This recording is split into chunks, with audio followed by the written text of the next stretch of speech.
est-ce que l'anti-magicien est le livre fait pour vous? C'est ce que vous allez découvrir dans cette vidéo. Mais tout d'abord, je vous amène avec moi dans ma cueillette de framboises. Si vous ne pouvez plus attendre, vous voulez absolument savoir tout de suite si c'est le livre fait pour vous, vous pouvez sauter ce passage en regardant la barre de temps.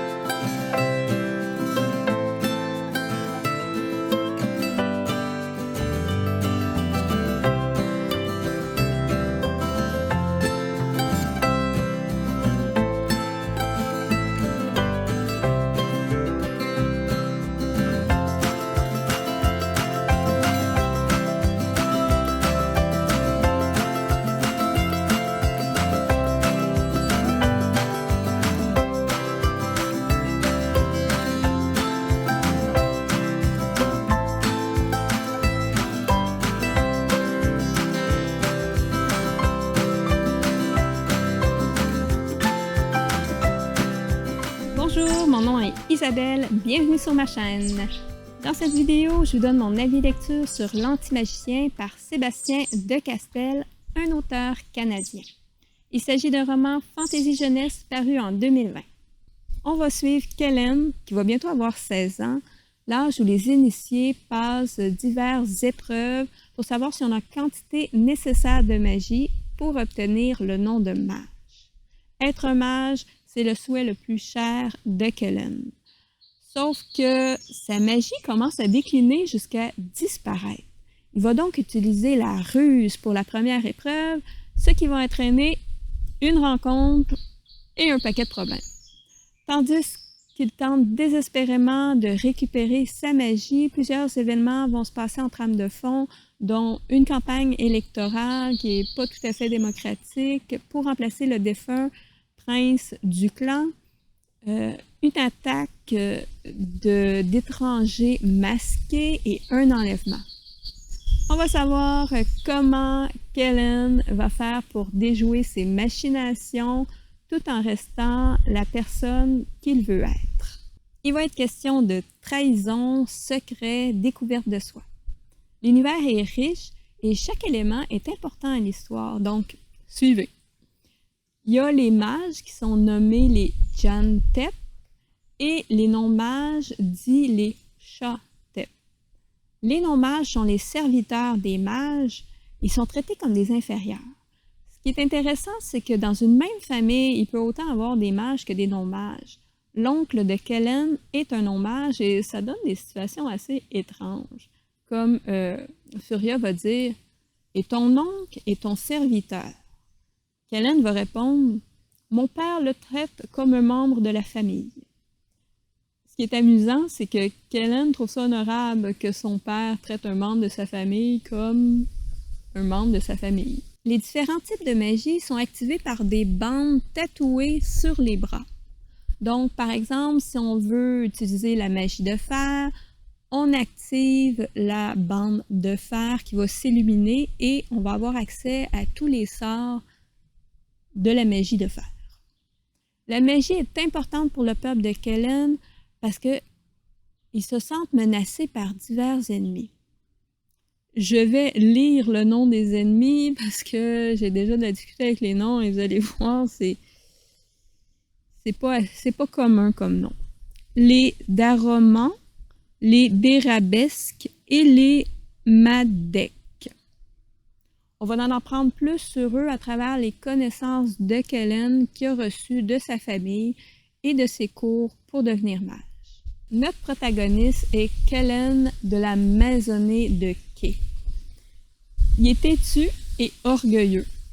Il ne veut pas montrer quand il a peur ou quand il pleure.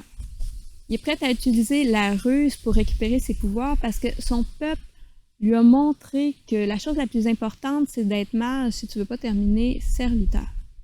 Il va parfois tordre la réalité pour voir ce qu'il aimerait voir. Soit pour garder espoir ou parfois pour se justifier.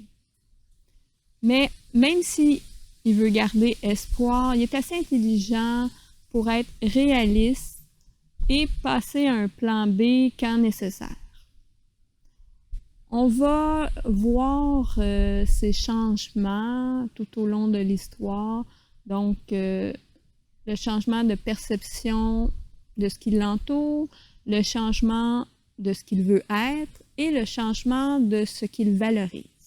Mais mon personnage favori est Furia Perfax. Elle est intelligente, avec un sens de l'humour. C'est une vagabonde dont les mages soupçonnent d'être l'espionne du roi Daramon qui voudrait contrôler les mages.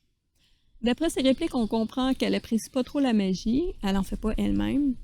Elle remet en perspective la réalité des mages selon les yeux de non-mage, ce qui nous fait nous questionner sur le monde décrit par les mages. Elle va donner une vision à Kellen de ce qui pourrait être sans la magie, donc elle l'aide à se découvrir. Ce que j'ai aimé de ce personnage, ce sont ses remarques mystérieuses et ses actions ont réussi à me surprendre. Ses paroles font réfléchir, même si la manière dont elle s'exprime est assez directe et familière. Par exemple, Kellen se souvient l'avoir entendu dire « S'il y a un sort pour tout, alors il y avait sans doute aussi un sort pour le contrer. » C'est aussi amusant quand elle apparaît tout d'un coup. Donc, Kellen et moi, la lectrice, ne se rendent pas compte de sa présence, puis tout d'un coup, pouf, elle dit quelque chose et tu fais « Ah, elle était là! » Donc, je trouvais ça amusant, ces petites situations-là. Et je ne pourrais oublier de mentionner l'originalité de ses armes de combat. Je vous laisse la surprise. Malheureusement, elle n'apparaît presque pas dans la deuxième moitié du livre et ça me manquait. J'ai davantage aimé la première partie du livre. Il y avait plusieurs fins de chapitre qui m'ont surpris et il y a des moments où je rageais à cause de l'injustice. Je voulais qu'il se venge. Donc, l'auteur réussit à me faire ressentir des émotions. L'auteur explique bien les conséquences de certains concepts pour que lorsqu'un événement arrive, on sache qu'est-ce qui va en découler. Sauf qu'à un moment donné, qu'on contredit une de ces explications et il y a un truc qui, à mon avis, sort de nulle part et qui sauve la mise à un moment donné. Ce que j'ai trouvé dommage. Dans la deuxième partie, il y a eu une bonne révélation, l'histoire était cohérente, la fin était satisfaisante, sauf que les scènes d'action me paraissaient longues. On voulait épuiser toutes les possibilités, mais je pense que qu'est-ce qui a cassé le rythme, c'est les dialogues et les répliques pour faire de l'humour dans des moments d'urgence. Le temps semblait plus faire de sens parce que s'il avait autant parlé, ben, il serait mort 10 fois.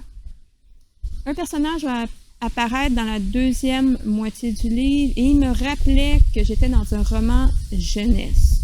Ce qui n'est pas une faute en soi puisque c'est un roman jeunesse. Sauf que j'avais l'impression qu'on voulait remplacer un personnage comique de Furia par un autre personnage comique, mais sans la sagesse. Je crois que les gens vont apprécier ce personnage. Mon problème, c'était que je le comparais trop à Furia, dont je m'ennuyais. En conclusion, j'ai passé de bons moments de lecture qui ont un peu décliné vers le 3/4 du livre, mais je ne regrette pas ma lecture. Je le recommande aux gens qui aiment la fantaisie jeunesse. Sur ce, je vous souhaite de bonnes lectures.